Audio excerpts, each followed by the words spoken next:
My name is Keith. I am a 36-year-old working for a small to mid-sized company. I live near my workplace, so I bike there every day.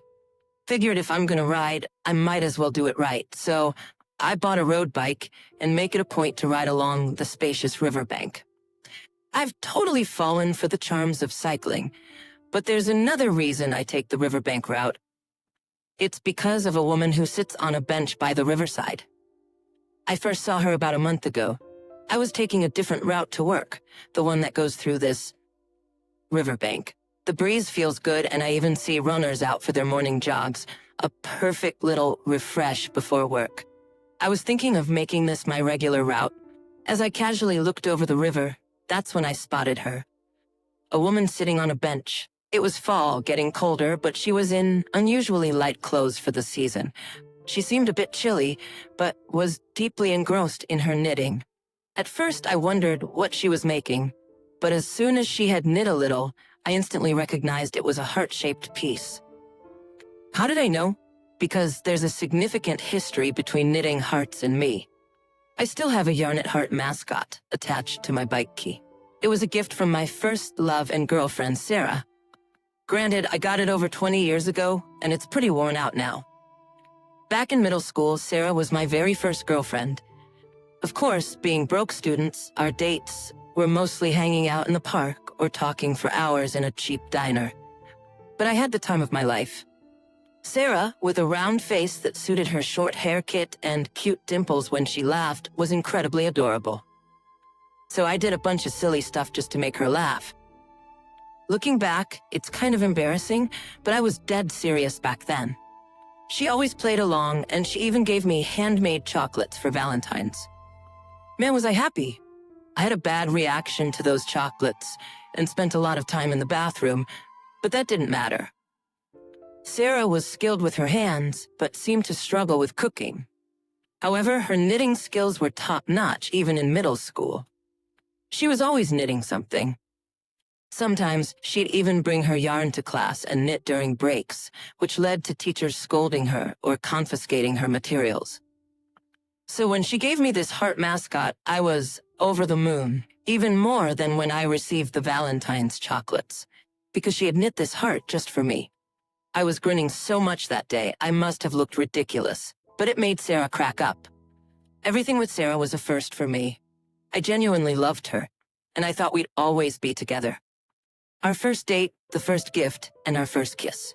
We even got caught by the authorities for sneaking out late at night to talk in the park. Every moment spent with her is still irreplaceable to me. But we couldn't stay together. After dating for a year, Sarah had to move schools. And it was in another state, not somewhere a student like me could easily visit. Back then, not everyone had cell phones. They weren't something students would have. We'll definitely write to each other. We promised as I tearfully saw her off. I wrote letters every week, and at first Sarah responded, but gradually her replies slowed, and eventually they stopped altogether. I tried sending more letters, but they never reached Sarah, and finally got returned to me. Our relationship, strained by the distance, fizzled out without even a proper breakup. Those memories randomly came back to me while I was riding my road bike on the way home from work. She's there, knitting on the riverbank, even when it's time for me to head back. She's finished with the heart-shaped knitting, and I stop my bike to watch, wondering what she'll make next. Maybe it's plain curiosity, or perhaps I see a bit of Sarah in her. After all, the only woman I'd ever seen knitting was Sarah. But the woman suddenly started unraveling the knitted heart she had finished. "What?" I exclaimed, genuinely thinking it was such a waste after all the effort she put into it. I've always seen her engrossed in her knitting, head down, so I never really saw her face, but she seemed to have a sad expression. I felt a little uneasy, but she and I were total strangers. After all, I was just observing her without any real connection. Thinking I should get moving on my road bike, a strong gust of wind blew. I braced myself to avoid falling, but the keychain I got from Sarah broke off due to wear and tear, rolling down toward the riverside. "Whoa, hey, wait," I shouted. To make matters worse, it didn't roll onto the grass but down a staircase, gaining momentum and making it hard to stop. In a panic, I jumped off my bike and ran down the riverside.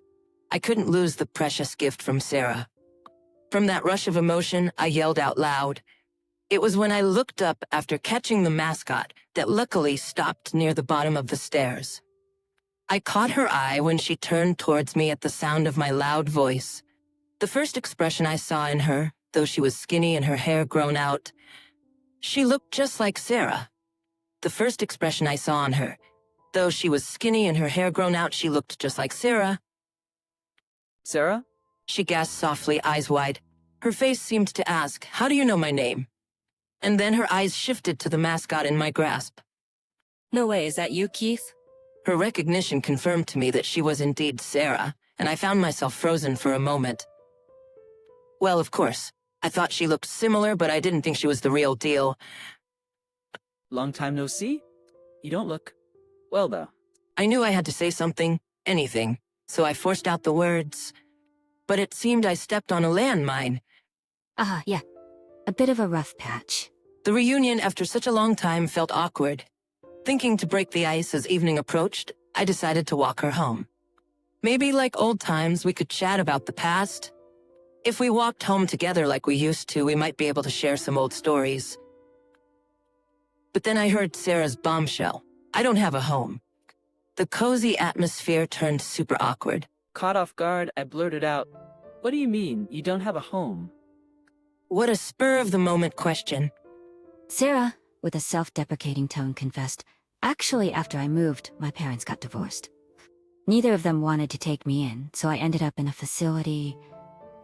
It's tough to get a decent job with just a high school diploma. Now I'm living in a cheap inn, picking up odd jobs here and there." She said this while staring at her yarn. I realized then Sarah must be struggling financially, unable to afford new yarn. That's why she's been unraveling old pieces. Her light clothing wasn't a fashion choice. It's all she had. Did you stop sending letters because you went to that facility? I asked. Yeah, things were hectic and I couldn't take your letters, Keith. I didn't know your address, so I couldn't send any. I'm so sorry. She admitted, still looking downcast. I just wanted to see Sarah smile again like in the old days. Even if our connection had naturally faded, I still cared for her, still loved her. I just want her, someone I have feelings for, to be happy. Listen, Sarah, if it's okay, could you knit this again? I asked, handing her the worn-out heart-shaped mascot. I'll buy the materials. Please. You've kept this thing I gave you. Haha, am I really good enough? She laughed, a bit surprised and touched. I want it, because it's you who make it, Sarah. At that, she gave a modest, happy smile. Since then, Sarah started knitting my mascot again at a bench by the riverside. I buy whatever she told me to get and hand it to her. I considered going with her, but I didn't want her to worry about the cost, so I just handed her what I bought. In the mornings, I could do little more than greet her, but I made sure to stop by Sarah's place on my way home to talk. Even for a bit. But the conversations were always about the past. About things we did in our club activities or embarrassing ourselves by hitting the wrong note during a singing contest. For us, the only common ground was those old stories. But that was enough, because Sarah started to smile a little more. 2 weeks later, Sarah made a stunning heart-shaped mascot for me. It's clear she's improved her skills. Her mascots used to be just plain pink, but now they have red patterns on them and look much cuter. Wow, this looks like something you could buy in a store. Oh, come on. It's not that great. She was modest about it, but the mascot I attached to my road bike ski was very popular at work. I want one like this. Where did you buy this? It was particularly popular among the female employees. I spontaneously thought if Sarah sold the ones she made, she could make a living off of it. Nowadays, people thrive selling handmade items online.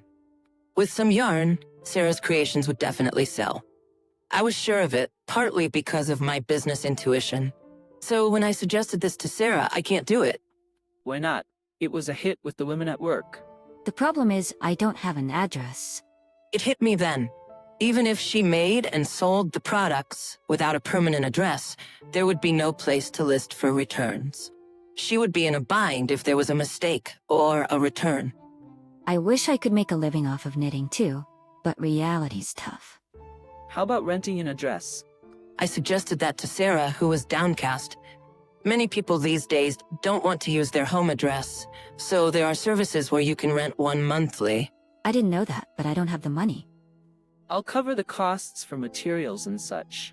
Once you make a profit, you can save it and eventually rent your own place. But I don't want to trouble you, Keith. Haha, how about this? Think of it as a business deal. I believe your knitting will be a hit. It's not just about helping her because I love her. I'm truly in awe of Sarah's talent and want the world to see it. I'm willing to support her financially to make that happen. Finally, Sarah agreed, saying I want to try it for a year. If she doesn't see results in a year, she'll quit. With that understanding, I supported her. Under that promise, I stepped in to support Sarah. But honestly, I had underestimated the situation. I was hoping that Sarah's knitting would gain traction, maybe around 6 months in. But Sarah's knitted goods started flying off the shelves almost instantly. It all began with her setting up a stall at a local flea market where her knitted items, especially earrings and studs made with yarn, garnered a lot of attention. Thanks to this, her reputation grew, and when she participated in paid craft fairs, she made a decent profit. Of course, I helped out at the events, but Sarah is just amazing. She participates in events every month and yet never runs out of stock, always producing new items. I often wondered, how can she knit this fast and maintain this quality? Seems like she also started advertising on social media. Apparently, she began taking custom knitting orders online. She especially became a hit with moms wanting knit items for their children. Sarah is always busy knitting. Once she had saved up a decent amount of money, she could afford to buy clothes, and Sarah became noticeably more lively. She had been a bit too skinny after all. Now when she smiles, dimples form, making her look just like she used to. In just 6 months, Sarah became a handmade crafts artist who made a significant profit, and she could purchase her own materials, and she no longer needed to stay in an inn. And now she's living with me. About 3 months after she started selling her knit crafts, it honestly became more convenient for her to hold event meetings and get some assistance with delivery at my place. That's the official reason, at least. Sarah said she'd be fine living with me, and after the promised year passed, I took the plunge and proposed. She laughed and said, "We're pretty much like a married couple already," and gladly accepted. We've discussed having a wedding once things slow down a bit, since Sarah is quite busy with her handmade orders. But to be honest, I just want her to finish her current crafts. After all, there are so many knitted items in our house waiting to be sold. I even built a shelf myself to help organize things, on the very night she moved in, no less. Instead of a traditional wedding night, I was doing some DIY work for Sarah. It had been a while since I did something like this, and honestly, I struggled. Seeing my efforts, she was very happy. Seeing my efforts, she tilted her head and asked, "Having trouble fitting it in?" She said that because she noticed several bent and unusable nails around me. I just can't seem to get it right. Why does it keep bending? Why not try holding it firmly and give it another go? I took Sarah's advice and tried again, but I messed up about 7 times. The shelf I finally made turned out to be quite handy, but it seems we might need another one soon, or there won't be any room left to walk. Never thought I'd be surrounded by so much yarn. I mused, glancing at the wall. There I saw an old, worn-out, heart-shaped mascot Sarah made for me, and a new one she had crafted recently. A question popped into my head. I've always wondered, why did you choose to make mascots out of knitting? It's 3-dimensional, and seems quite difficult. By now, Sarah crafts them effortlessly, but back then, stuffing them with cotton must have been a challenge. As I pondered, Sarah, still knitting, said with a chuckle, "Who knows, why don't you look it up yourself?" So I did some research on mascots, and I understood her point. A mascot is a person, animal, or object believed to bring good luck. She gifted me the heart mascot, hoping to bring me good fortune. Maybe it's thanks to this mascot that I'm living such a blessed life now. It might even be the reason we got back together. Truly, it brought me so much luck, and as I thought this, I lovingly watched Sarah knit.